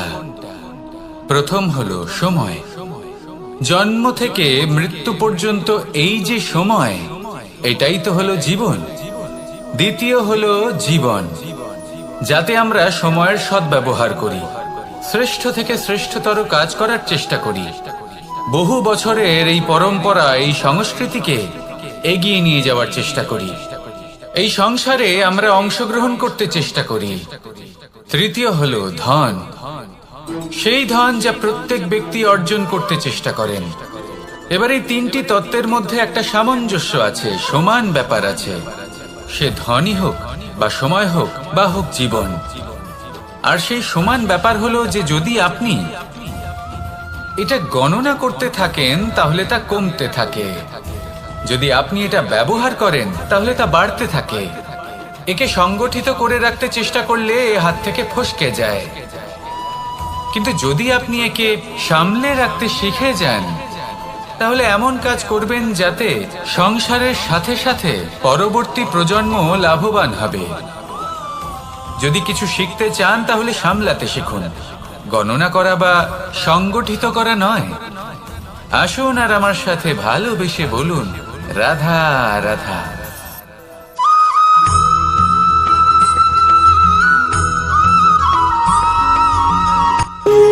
যখন মানুষের মৃত্যু হয় তখন কি হয়?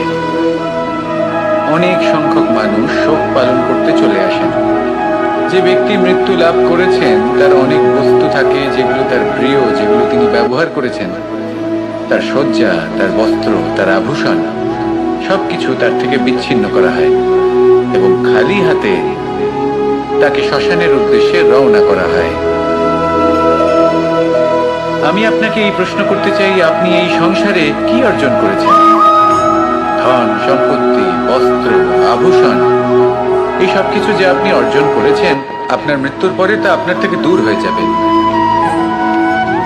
এর উত্তর হলো একটাই, আপনার কর্ম। শুধু সেটাই আছে যা একান্ত আপনার, আর শুধু সেটাই এই সংসার থেকে চলে যাওয়ার পরেও সংসারেই জীবিত থাকবে। যদি আপনি দুষ্কর্ম করেন তাহলে এই সংসার আপনাকে একটি অনুচিত উদাহরণ হিসেবে মনে রাখবে যে এই ব্যক্তি খুব পাপী ছিল, অনুচিত কর্ম করতেন। যে পথে তিনি চলেছেন সেই পথে কারোর চলা উচিত নয়। সেখানেই যদি আপনি সৎকর্ম করেন তাহলে সংসার চিরকাল এটাই বলবে যে খুব ভালো মানুষ ছিলেন, সবাইকে ভালোবাসতেন, সবাইকে সাহায্য করতেন, আমার খুব প্রিয় মানুষ ছিলেন। এটাই হলো শ্রেষ্ঠ কর্ম। সেই জন্য জীবনে শুধুমাত্র ধন, সম্পত্তি, আভূষণ এই সব অর্জন করতে গিয়ে নিজের মনোনিবেশ করবেন না। শ্রেষ্ঠ কর্ম করুন। সংসার থেকে চলে যাওয়ার পরেও এই কর্মই এই সংসারে আপনাকে জীবিত রাখবে। আসুন আমার সাথে ভালোবেসে বলুন, রাধা রাধা।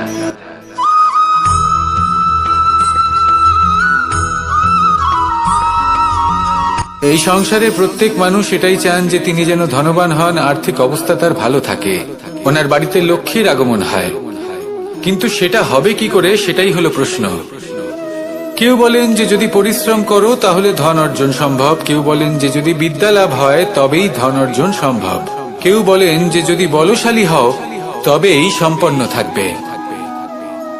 ভালো কথা, যদি তাই হয়ে থাকে তবে দিনমজুর সারা দিন পরিশ্রম করেন, তিনি কেন ধনী হন না? অনেকজন বিদ্বান মানুষ আছেন এই সংসারে, তারা কেন ধনবান হন না? অনেক সংখ্যক বলশালী ব্যক্তি আছেন, তাদের কাছে ধন নেই কেন? তাদের কেন ধনের অভাব হয়?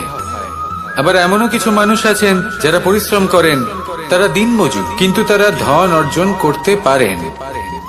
কিছু বিদ্বান ব্যক্তি আছেন যাদের কাছে অধিক মাত্রায় ধন রয়েছে, কয়েকজন বলশালী ব্যক্তি রয়েছেন যাদের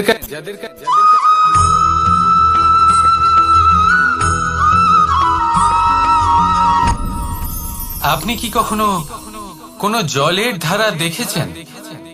তার সামনে যতই মাটি থাকুক না কেন, যতই কাদা থাকুক না কেন, যখন এই জলের ধারা বইতে আরম্ভ করে দেয় তাহলে নিজের মনের, নিজের ভাবনার, নিজের জীবনের যত অনাবশ্যক তত্ত্ব আছে অনুপযোগী অংশ রয়েছে, অর্থাৎ অপরিষ্কার অংশ রয়েছে, তা নিজে থেকেই নির্মল হয়ে উঠবে। আর যেরকম জলের ধারা কখনো থেমে থাকে না, সব সময় বয়ে চলে, সেইভাবে আপনিও কখনোই থামবেন না। সব সময় বয়ে চলুন, এগোতে থাকুন। পথে যদি অনেক বিপদ আসে, সমস্যা আসে, থামবেন না, তার উপর নিরন্তর প্রহার করুন, নিরন্তর প্রয়াস করুন আর অগ্রসর হন। আপনি ভেবে দেখুন, এই জলের ধারা কখনো থেমে থাকে না, সবসময় বয়ে চলে, বিপদের সম্মুখীন হয়ে তাকে সাথে বয়ে নিয়ে চলে। সেই জন্য জলের ধারা, প্রবাহমান এই ধারা, এর থেকে কখনো দুর্গন্ধ আসে না, এতে কখনো ময়লা জমতে পারে না, বরং পালিত হয় সুন্দর প্রাণবন্ত জীবজন্তু, যেমন সুন্দর ছোট মাছ। তাই আপনিও এটাই করুন, কখনো থামবেন না, শুধু চলতে থাকুন, জলের ধারার মতো বইতে থাকুন। আপনি আপনার লক্ষ্য অবশ্যই খুঁজে পাবেন, আর তার সাথে নিজের অন্তরের যে মালিন্য রয়েছে তা আপনি নিজেই নিজের থেকে দূরে করে দেবেন।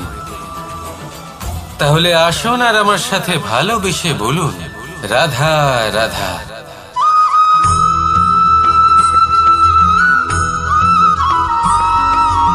ফিরে আসছিলেন এবং তাদের ফেরার পথে হঠাৎ করে কোথাও থেকে একটি বাছুর চলে এলো। এই দুই বোন ভয়ভীত হয়ে গেলেন আর তাদের হাত থেকে সেই আটা পড়ে গেল, মাটিতে মিশে গেল। এবার এই পুরো ঘটনাক্রমে যদি কারোর বিন্দুমাত্র লাভ হয়ে থাকে, বিন্দুমাত্র আনন্দ পেয়ে থাকে, তাহলে সে কে? সেই ছোট বোন, যিনি মাঝে মাঝেই গমের দানা তুলছিলেন এবং খাচ্ছিলেন। কিছুটা হলেও উনি আনন্দ লাভ করেছিলেন। এবার এরকমই হলো আমাদের জীবনে ভক্তি এবং ভালোবাসা সংক্রান্ত বিষয়। মানুষ নিজের জীবনের দৈনিক কাজে এতটাই ব্যস্ত হয়ে পড়েন, প্রত্যেকদিন শুধু কাজ কাজ কাজ কাজ করতে থাকেন, আর তাতে ভক্তি এবং ভালোবাসার জন্য সময় বার করতেই পারেন না। দেখুন, জীবনে ভক্তি আর প্রেমের এই যে ছোট ছোট মুহূর্ত আছে, এগুলো যদি আপনি যাপন করতে পারেন, তাহলে তাতেই আপনি তৃপ্তি লাভ করবেন। বাকি সবই আপনার ব্যর্থ বলেই মনে হবে। জীবনে যখনই আপনি কোনো কাজ করবেন, ঈশ্বরের প্রতি সমর্পিত হয়ে সেই কাজ করুন। আর যখনই সময় পাবেন, তাহলে সেই সময় নিজের আপনজনদের দিন, যাদের আপনি ভালোবাসেন, তাদের প্রতি যত্নবান হন, তাদের শুভাকাঙ্ক্ষী হন। এই প্রেম আর ভক্তির ছোট ছোট মুহূর্তগুলো আপনার জীবনকে চরিতার্থ করে তুলবে। আসুন আমার সাথে ভালোবেসে বলুন, রাধা রাধা।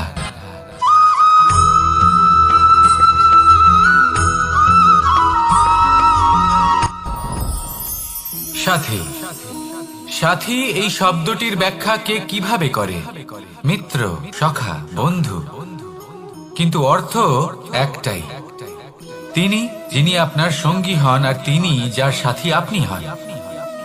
এবার সব থেকে বড় প্রশ্ন হলো এটাই যে তিনি কে হতে পারেন যাকে আপনি আপনার সাথী বলে মেনে নিতে পারেন, নিজের সখা, নিজের মিত্র, নিজের বন্ধু মেনে নিতে পারেন।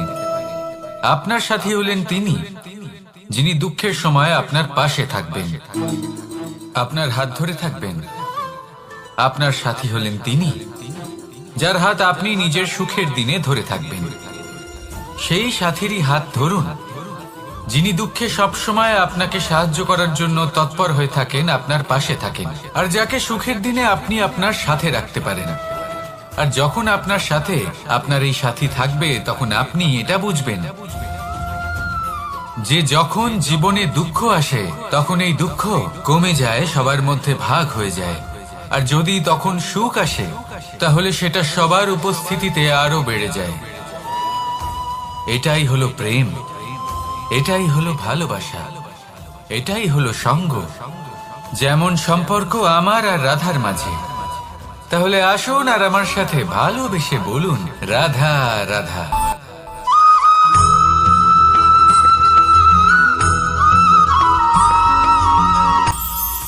এটা হলো ধান গাছ। এর থেকে যে চাল উৎপন্ন হয় তা মানুষ গ্রহণ করেন। আর এটা কি? এ হলো জংলি ঘাস। একবার ভেবে দেখুন, যদি এই জংলি ঘাস ধান গাছের আশেপাশে থাকে, তাহলে কি হবে? ধান উৎপন্ন হতে পারবে, তা উৎকৃষ্ট হতে পারবে, আমরা কি তা গ্রহণ করতে পারবো? কখনোই নয়। এই জংলি ঘাস ধানকে নষ্ট করে দেবে, কিন্তু নিজে জীবিত থাকবে। এটাই হলো আজকের শিক্ষা। এই সংসারে যদি আপনি নীতির পথে চলতে চান, উচিত কর্ম করতে চান, সংসারকে সেবা করতে চান, তাহলে জংলি ঘাসের মতো ব্যক্তিদের থেকে সবসময় দূরে থাকতে হবে। সেই ব্যক্তি যারা দুর্নীতি এবং মিথ্যা দ্বারা পরিপূর্ণ, যাদের ব্যবহার অশুভ, যাদের অনেক অশুভ গুণ রয়েছে, তারা সঠিক নয়। সেই সকল ব্যক্তি যাদের চরিত্র অত্যন্ত দুষ্ট হয়, তারা হয় শুভ চরিত্রের ব্যক্তিকে একদম নষ্ট করে দেয়, নয় নিজের মতো বানিয়ে তোলে। তাই যদি আপনি নীতির পথে চলতে চান, এই সংসারের জন্য শুভ কর্ম করতে চান, তাহলে সেই সঙ্গ লাভ করুন যে সঙ্গ জ্ঞানে পরিপূর্ণ, যাদের মধ্যে অনেক গুণ আছে, যাদের থেকে প্রতিদিন কিছু শিখতে পারবেন। এমন ব্যক্তির সাথে জীবন অতিবাহিত করুন, দুরাচারীদের থেকে দূরে থাকুন। তবেই এই মন প্রসন্ন হয়ে বলবে, রাধা রাধা।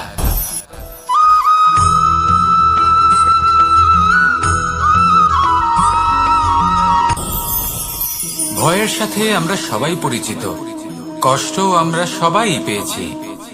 কখনো কখনো আমরা অসুস্থ হয়ে পড়ি, আর এমন সময় হলে মাতার মমতা, কখনো বাবার স্নেহ, কখনো বন্ধুদের পাশে থাকার অনুভূতি আমাদের রোগ নিরাময়ে সাহায্য করে। কখনো যদি আমরা নিরাশ হয়ে পড়ি, তখন যদি আমাদের কোনো আপনজন আমাদের দুটো ভালো কথা বলে, তখন আমাদের মনোবল বেড়ে যায়। ঠিক তেমন সংসারের এই রঙ্গমঞ্চে যদি আপনি পীড়িত অনুভব করেন, কিছু শুভ কথা আলোচনা করুন, কিছু স্তুতি গান করুন, কিছু মুহূর্তের জন্য হলেও নিজের ইষ্টদেবের কথা স্মরণ করুন আর প্রার্থনা করুন। সাহস বাড়বে, শক্তিও বৃদ্ধি পাবে এবং সামনে এগিয়ে চলার পথও দেখতে পাবেন। তখন এই মন প্রসন্ন হয়ে বলবে, রাধা রাধা।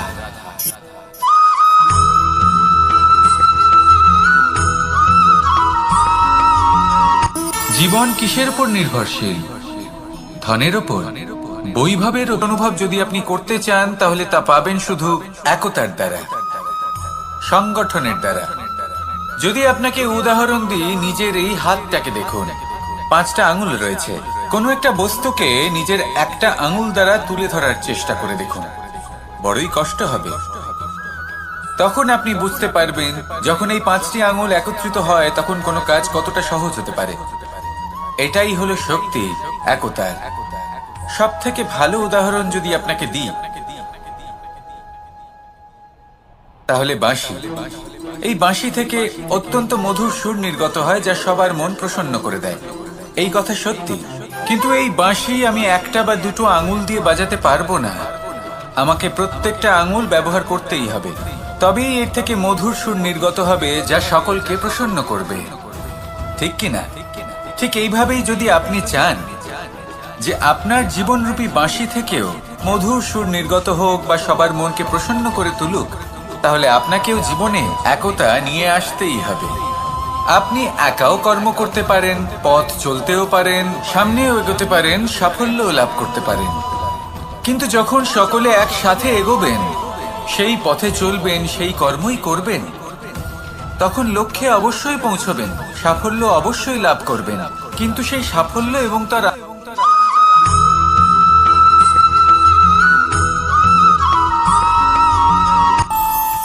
আমাদের মনে যখন কোনো প্রশ্ন ওঠে, কোনো দ্বন্দ্ব জাগে, তখন আমরা যাই আমাদের গুরুর কাছে, আমাদের আরাধ্যের কাছে গিয়ে জিজ্ঞেস করি।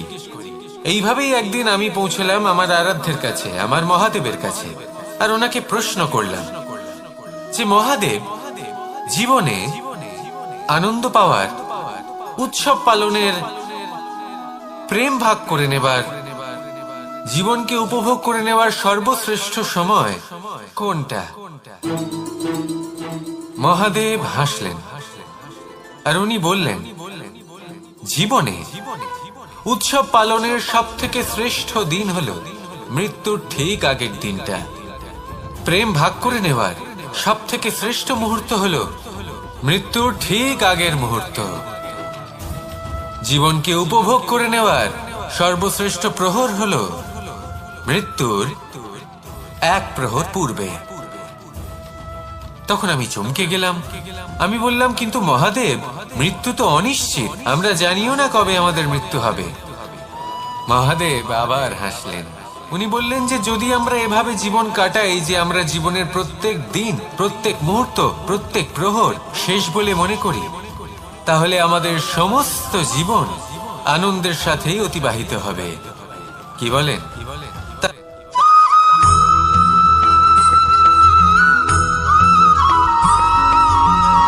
মানুষের মানসিকতা এমন হয় যে সে যতটা করে আশা করে যে তার থেকে অনেক বেশি তার বদলে সে পাবে। দেখুন, সবকিছুই আপনার ভাবনা চিন্তার উপর নির্ভর করছে। আপনি যদি ফলের বিষয়ে ভেবে কর্ম করতে থাকেন তাহলে সেটা অনুচিত। জীবনের আসল আনন্দ হলো নিজের কর্ম করতে থাকা, ফলের চিন্তা করা উচিত নয়। যদি আপনি এরকম ভাবেন যে আমি এতটা করছি, আমার এতটা পাওয়া উচিত, সেই ভাবনা অনুচিত। যদি আপনি সেবার মানসিকতা নিয়ে কর্ম করতে থাকেন, কর্মচক্রে প্রবাহিত হন, যদি আপনি এমন ভাবনা রাখেন যে আমি এতটা পাচ্ছি তাই এর থেকে অনেক বেশি আমি কর্ম করব, তাহলে নিশ্চিত রূপে আপনি যতটা করছেন তার থেকে অনেক বেশি আপনি পাবেন। আপনার আশার থেকে অনেক বেশি আপনি পাবেন। শুধু জীবনে অনেক বেশি কাজ করতে থাকুন, ফলের চিন্তা করবেন না। আর মনে রাখবেন, এই ভাবনাই সব থেকে বড় বীজ। কর্মের উপর বিশ্বাস রাখুন। জীবনে যা যা আপনি চান সবই সুখময় হবে। আসুন আর আমার সাথে ভালোবেসে বলুন, রাধা রাধা।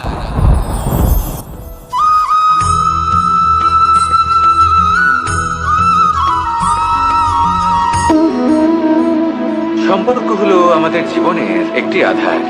কিছু সম্পর্ক এমন যে আমরা জন্মসূত্রে লাভ করি, যেমন পরিবার, মা, বাবা। কিছু সম্পর্ক আছে যে আমরা জীবনে অর্জন করে থাকি, তা সে প্রেমের হোক, স্নেহের হোক বা বন্ধুত্বের।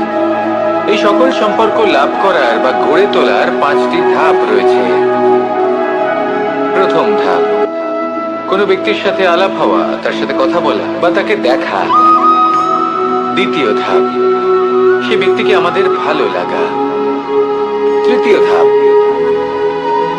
আমাদের এটা চাইতে শুরু করা যে জীবনে এই ব্যক্তি যেন আমাদের বন্ধু হন, আমাদের জীবনে থাকেন, বা আমাদের কাউকে ভালোবেসে ফেলা। আর এটা আমাদের ভাবা বা চাওয়া যে সেই ব্যক্তি যেন আজীবন আমার সাথে থাকেন, আমার জীবনে আমার সাথী হয়ে। চতুর্থ ধাপ, লাভ করা। এবার এই ধাপটি অনেক মানুষের পক্ষেই খুবই সরল হয়, বড়ই সরল ভাবে নিজেদের সঙ্গীকে লাভ করে থাকেন। কিছু মানুষের জন্য এই ধাপ অত্যন্ত কঠিন হয়ে থাকে। অনেক প্রতিকূল পরিস্থিতির উপর জয়লাভ করে তারা সঙ্গীকে লাভ করেন, কিন্তু লাভ অবশ্যই করেন। এরপরে আসে পঞ্চম, অন্তিম এবং সব থেকে গুরুত্বপূর্ণ ধাপ। সেটা হলো সেই সম্পর্ক পালন করা। এটা হলো এমন এক বিষয় যা প্রত্যেক মানুষের শেখা উচিত। যদি ব্যক্তি নিজের জীবনে সম্পর্ক রক্ষা করতে শিখে যান, তবে প্রত্যেক সম্পর্ক তার জীবনকে স্বর্গ করে তুলবে। আসুন আর আমার সাথে ভালোবেসে বলুন, রাধা রাধা।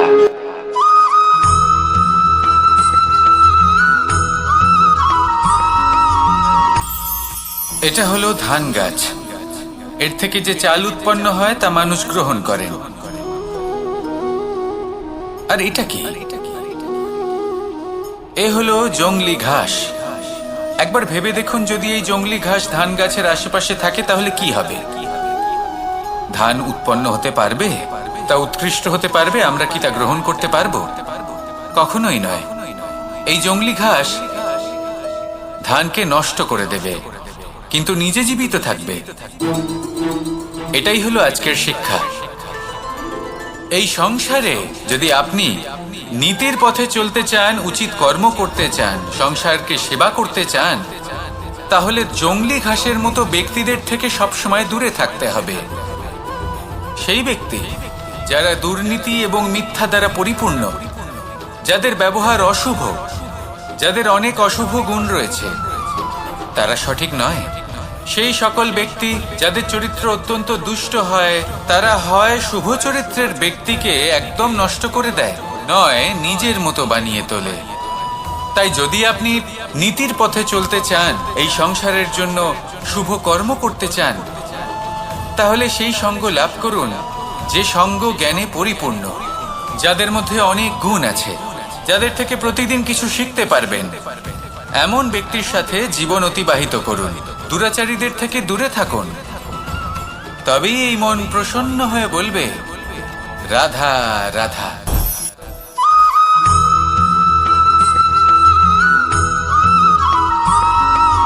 মানুষের একটি সমস্যা আছে যে মানুষ সাফল্যকে মাপতে থাকেন, লক্ষ্যপ্রাপ্তিকে মাপতে থাকেন এবং তার তুলনা করতে থাকেন যে ও এত কিছু পেল আর আমি পেলাম না,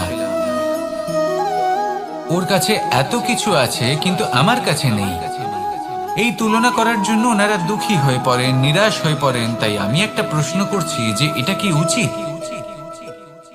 এই সংসারে আপনি কি নিয়ে তুলনা করবেন, যেখানে সূর্যদেব চন্দ্রমা দুজনেই আছেন, দুজনেই হলেন বিশেষ, দুজনেই নিজ নিজ সময়ে উদিত হন।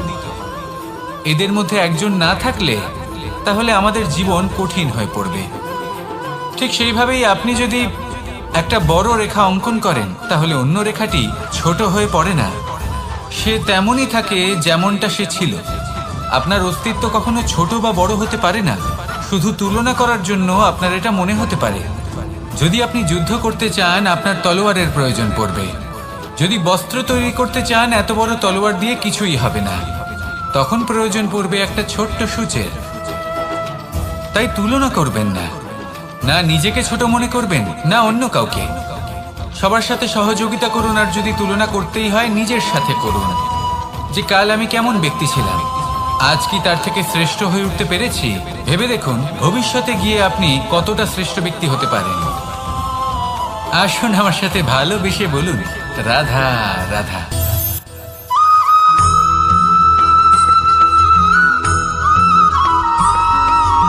ফিরে আসছিলেন এবং তাদের ফেরার পথে হঠাৎ করে কোথাও থেকে একটি বাছুর চলে এলো। এই দুই বোন ভয়ভীত হয়ে গেলেন আর তাদের হাত থেকে সেই আটা পড়ে গেল, মাটিতে মিশে গেল। এবার এই পুরো ঘটনাক্রমে যদি কারোর বিন্দুমাত্র লাভ হয়ে থাকে, বিন্দুমাত্র আনন্দ পেয়ে থাকে, তাহলে সে কে? সেই ছোট বোন, যিনি মাঝে মাঝেই গমের দানা তুলছিলেন এবং খাচ্ছিলেন। কিছুটা হলেও উনি আনন্দ লাভ করেছিলেন। এবার এরকমই হলো আমাদের জীবনে ভক্তি এবং ভালোবাসা সংক্রান্ত বিষয়। মানুষ নিজের জীবনের দৈনিক কাজে এতটাই ব্যস্ত হয়ে পড়েন, প্রত্যেকদিন শুধু কাজ কাজ কাজ কাজ করতে থাকেন, আর তাতে ভক্তি এবং ভালোবাসার জন্য সময় বার করতেই পারেন না। দেখুন, জীবনে ভক্তি আর প্রেমের এই যে ছোট ছোট মুহূর্ত আছে, এগুলো যদি আপনি যাপন করতে পারেন তাহলে তাতেই আপনি তৃপ্তি লাভ করবেন। বাকি সবই আপনার ব্যর্থ বলেই মনে হবে। জীবনে যখনই আপনি কোনো কাজ করবেন, ঈশ্বরের প্রতি সমর্পিত হয়ে সেই কাজ করুন। আর যখনই সময় পাবেন তাহলে সেই সময় নিজের আপনজনদের দিন, যাদের আপনি ভালোবাসেন, তাদের প্রতি যত্নবান হন, তাদের শুভাকাঙ্ক্ষী হন। এই প্রেম আর ভক্তির ছোট ছোট মুহূর্তগুলো আপনার জীবনকে চরিতার্থ করে তুলবে। আসুন আমার সাথে ভালোবেসে বলুন, রাধা রাধা।